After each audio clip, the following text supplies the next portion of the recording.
yang kalian pikirkan ketika kalian mendengar kata usaha? Apakah seorang siswa yang sedang belajar untuk mendapatkan nilai yang bagus saat ujian bisa dikatakan sebagai usaha?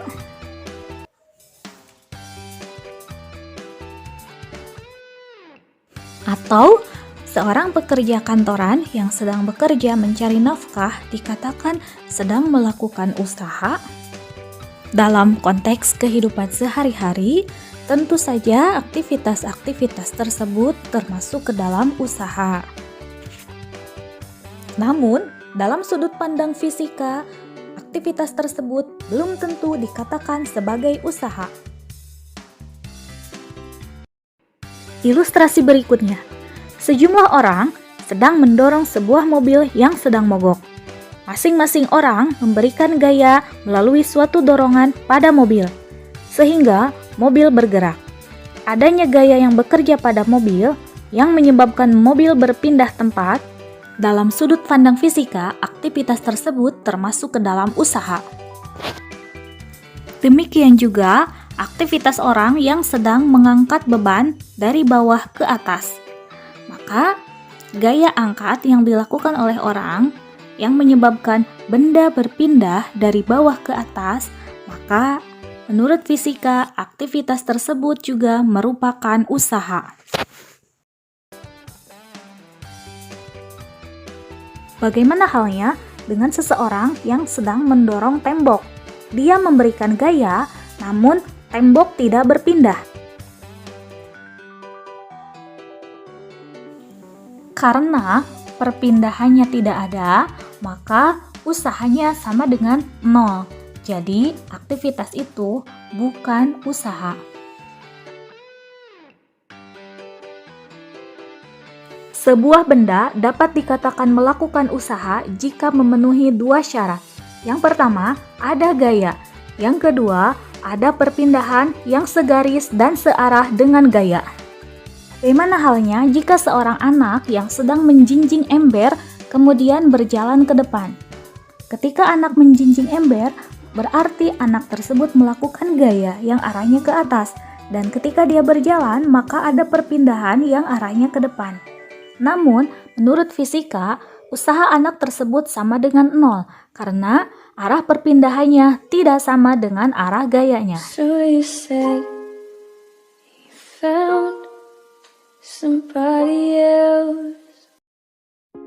Berdasarkan ilustrasi tersebut, dapat disimpulkan bahwa usaha didefinisikan sebagai sejumlah gaya yang bekerja pada suatu benda sehingga menyebabkan benda berpindah sepanjang garis lurus searah dengan gaya.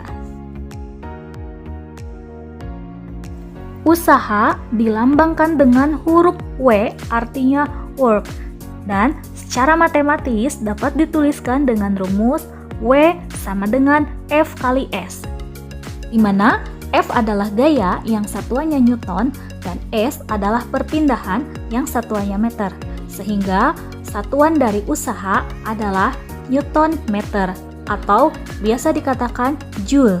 Jadi 1 Joule setara dengan 1 Newton meter.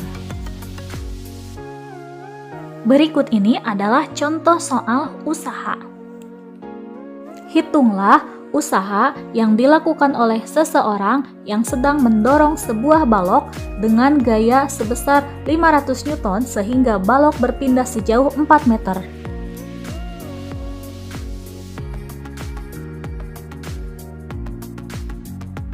Berdasarkan soal dapat diketahui bahwa gaya atau F sama dengan 500 Newton dan perpindahan atau S sama dengan 4 meter.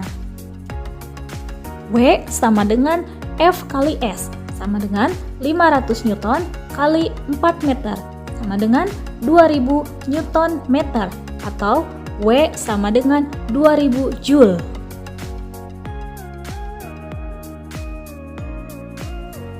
Daya atau power dilambangkan dengan huruf P adalah perbandingan antara usaha dengan selang waktu. Secara matematis, daya dapat dituliskan dengan P sama dengan W dibagi T.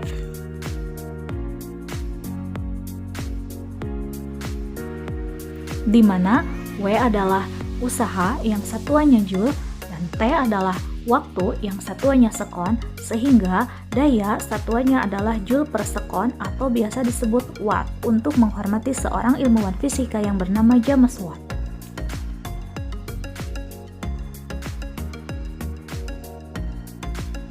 Daya berbanding terbalik dengan waktu, sehingga semakin cepat seseorang melakukan usaha, maka daya yang ia lakukan semakin besar.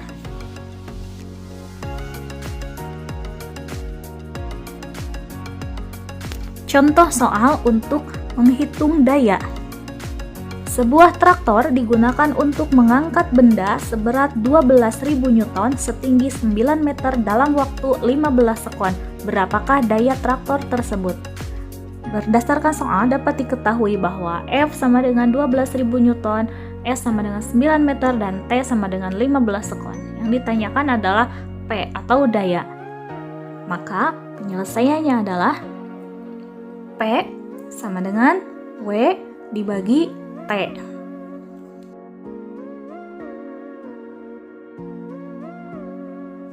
Karena W sama dengan F kali S, maka dapat ditulis P sama dengan F kali S dibagi T.